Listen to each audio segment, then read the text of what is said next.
Maintenance and welfare of parents and senior citizens act 2007 దీని గురించి పిల్లలు పెద్దలు అందరూ తప్పకుండా తెలుసుకోవాలి. ఈ యాక్ట్ ప్రకారం మీ పేరెంట్స్ ని గానీ మీ గ్రాండ్ పేరెంట్స్ ని గానీ మీరు బాధ్యతగా చూసుకోకపోయినా, వాళ్ళని ఇంటి నుంచి గెంటేసినా లేదా వాళ్ళ ఆస్తుల్ని మీరు లాక్కునే ప్రయత్నం చేసినా మీకు 3 నెలల జైలు శిక్షతో పాటు 5,000 రూపాయల జరిమానా లేదా 2 పడే అవకాశం ఉంటుంది. ప్రధానంగా తల్లిదండ్రులు, వృద్ధుల ప్రాణ ఆస్తి రక్షణను ఉద్దేశించి తీసుకొచ్చిన యాక్ట్ ఇది. ఈ యాక్ట్ లో కొన్ని క్లియర్ డెఫినేషన్స్ ఇచ్చారు. ముందుగా పేరెంట్స్ కి డెఫినేషన్ ఏంటి అంటే, మీ సొంత తల్లిదండ్రులు అంటే బయోలాజికల్ పేరెంట్స్ మాత్రమే కాదు, స్టెప్ మదర్, స్టెప్ ఫాదర్ కూడా దీని కిందకే వస్తారు.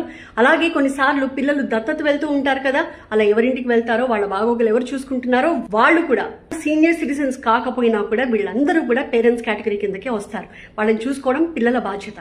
మరి పిల్లలు అంటే కొడుకులు, కోడళ్ళు, కూతుళ్ళు, అల్లుళ్ళు, మనవలు, మనవరాళ్ళు. మైనర్స్ మాత్రం దీని కిందకి రారు. మరి కొంతమందికి పిల్లలు ఉండరు కదా, మరి వాళ్ళ విషయంలో ఎవరికైతే వాళ్ళ ఆస్తి వాళ్ళ తదనంతరం చెందుతుందని వీళ్ళు రాసి పెడతారో వాళ్ళకి వీళ్ళు బ్రతికున్నంత కాలం వీళ్ళ బాగోగులు చూసుకోవాల్సిన బాధ్యత ఉంటుంది. అలా చేయకపోతే వాళ్ళు కూడా శిక్షార్హులే అవుతారు. మెయింటెనెన్స్ అండ్ వెల్ఫేర్ యాక్ట్ అంటున్నాం కదా. మెయింటెనెన్స్ అంటే ఫుడ్, క్లోతింగ్, షెల్టర్ తో పాటుగా వాళ్ళకి ఏమన్నా అనారోగ్యం ఉంటే ఆ మెడికల్ అటెండెన్స్, అలాగే ట్రీట్మెంట్. ఇక వెల్ఫేర్ అంటే సీనియర్ సిటిజన్స్ కి అవసరమయ్యే ఆహారం, హెల్త్ కేర్, రిక్రియేషన్ సెంటర్స్, ఇతర అవసరాలు ఏమున్నా అవన్నీ కూడా వాళ్ళ వెల్ఫేర్ కిందకే వస్తుంది. ఈ యాక్ట్ కేవలం మన దేశంలో మాత్రమే కాదు, విదేశాల్లో నివసించే భారతీయులు వాళ్ళ తల్లిదండ్రులకు కూడా వర్తిస్తుంది.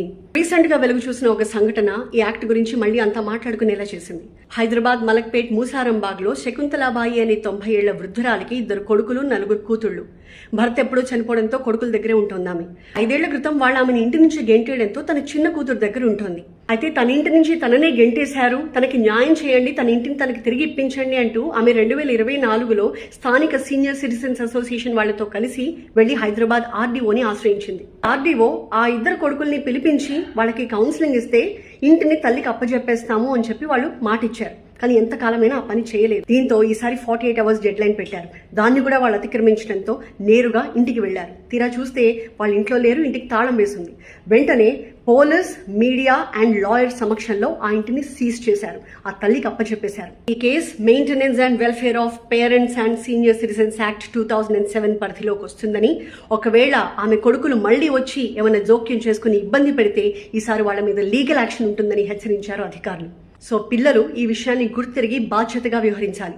అలాగే పెద్దలు తమ పిల్లల నుంచి ఇలాంటి చీత్కరింపుని, అవమానాలని ఎదుర్కోవాల్సిన పరిస్థితి వస్తే దయచేసి నీరు గారిపోకండి. మిమ్మల్ని రక్షించడానికి, కాపాడడానికి ఇలాంటి బలమైన ఆయుధాలున్నాయి, వాటిని వినియోగించుకోండి.